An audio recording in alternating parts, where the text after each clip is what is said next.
Destin inattendu. Des personnes ordinaires au destin extraordinaire. Jean-Michel, tu nous as raconté pendant 4 épisodes comment tu avais créé Bretagne Atelier, comment tu l'avais animé pendant 33 ans avec toutes ces valeurs humanistes chevillées au corps. Je pense important de pouvoir transmettre des choses très profondes que tu as en toi à d'autres chefs d'entreprise ou pas, à des jeunes, à des moins jeunes. Cette idée de transmission me semble essentielle. Tu as tellement de choses à dire, Jean-Michel. Qu'est-ce que tu aurais envie de nous dire aujourd'hui ? Ce que j'ai pu dire, c'est très incomplet. C'est sûrement... il y a une chose qui me semble importante et que je n'ai pas dite, et j'aurais peut-être pu commencer par cela. C'est que depuis plus de 20 ans, 20 ans, donc depuis les années 90, on a décidé ensemble, collectivement, que nous avions une vocation qui était celle d'offrir des emplois à des personnes en difficulté d'intégration sociale. Je me demande si chaque chef d'entreprise n'a pas lieu de se poser quelle est sa vocation. Pourquoi cette entreprise ? Un autre aspect, on s'est situé très rapidement avec 3 objectifs à se créer. Les objectifs, on dit, si dans 5 ans on atteint ces objectifs-là, nous serons très contents. Tous les salariés ont adhéré à ces objectifs-là. Ces objectifs-là sont renouvelés depuis les années 90. Le premier objectif, qu'il y ait un très bon climat social. Cela semble évident. Pas si simple que ça. Chaque décision qu'on prend chaque jour peut venir ternir le climat social. Le climat social, il est tributaire de décisions internes, de l'environnement. Il faut en tenir compte. Il faut bien guider l'entreprise pour que le climat social reste très très bon. Donc chaque décision qui est prise, nous la prenons en se disant, est-ce que cette décision-là va nous maintenir à un très bon niveau de climat social ?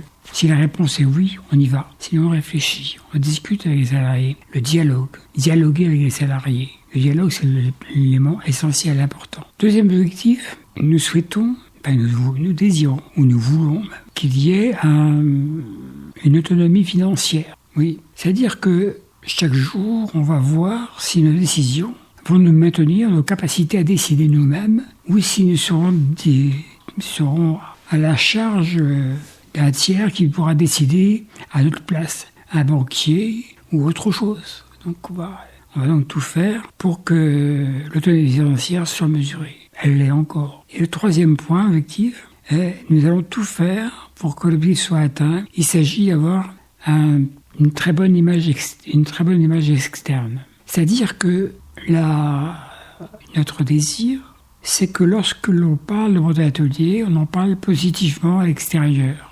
Durant mes 32 ans d'activité, je crois que jamais il n'y a eu un fait divers qui a terni l'image de Bretagne Atelier. Jamais de prud'homme. Jamais de procès, prud'homme, à négocier avant, parce que le dialogue est un élément essentiel chez nous. Nous avons, en termes d'image externe également, fait partager ça à tous les salariés pour que ceux-ci soient un petit peu fiers de l'entreprise. Eh bien, figure-toi, Anne, que ces objectifs-là sont atteints et sont maintenus. Et je crois que chacun aurait lieu se poser la question, et chez moi, dans mon entreprise, qu'est-ce que j'ai comme vocation ? Quels sont les objectifs que je veux atteindre ? Et les objectifs partagés par les salariés. C'est pas le tout d'avoir en tant qu'individu, dirigeant, mon objectif, il faut le faire partager. Sachant que une entreprise, c'est un composite de quelques dizaines de salariés, et ces dizaines de salariés, chacun peut avoir des vues différentes. Donc il faut rassembler le tout pour en faire une équipe. Ce ne sont pas des personnes qui viennent signer un contrat de travail individuel, mais qui viennent pour leur survie personnelle dans une survie collective. Ça, c'est les éléments qui me semblaient importants. L'autre aspect, en termes de conclusion, serait que peut-être l'élément le plus important que nous puissions rencontrer, que nous avons rencontré les uns et les autres, c'est que nos enfants, je parle de tous les salariés et leurs enfants, soient fiers de leurs parents, soient fiers d'avoir pu élever leurs enfants, d'avoir pu les accompagner, d'avoir réussi un peu leur vie quelque part. Et c'est bien l'entreprise qui va participer à ce succès-là. Et il faut donc mettre l'entreprise en situation de faire éclater. Alors, comme je le disais au départ, c'était que les potentiels inconnus, chacun se révèle et que l'entreprise ait fait grandir chacun. Si l'on rentre en entreprise, quelques années plus tard, qu'est-ce qu'on a appris ? On a appris dans le vivre ensemble.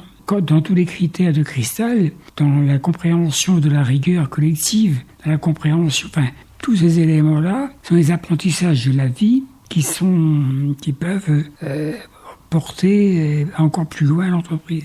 Dans les conclusions que j'aurais aussi, c'est de dire que si l'on n'aime pas les hommes, si l'amour de l'homme n'est pas supérieur à l'amour de soi, il y a lieu de réfléchir à son métier. Pas évident, ça. Et dans tout ça, l'argent. Que sera l'entreprise dans 10 ans, 20 ans, 30 ans ? La nôtre survit, elle se vivra, elle est portée par une association. Donc le capital n'est porté par personne, donc il n'y aura pas de guerre au niveau du capital. Qu'est-ce que ça fait du bien aujourd'hui d'entendre un chef d'entreprise parler comme ça ? On parle dans des entreprises humanistes en disant c'est souvent des bisounours, mais pas du tout. Et Bretagne Atelier est toujours là. Vraiment bravo Jean-Michel, et merci. Merci beaucoup pour ce témoignage. Merci. Et que d'autres chefs d'entreprise te suivent. Merci, c'est leur choix.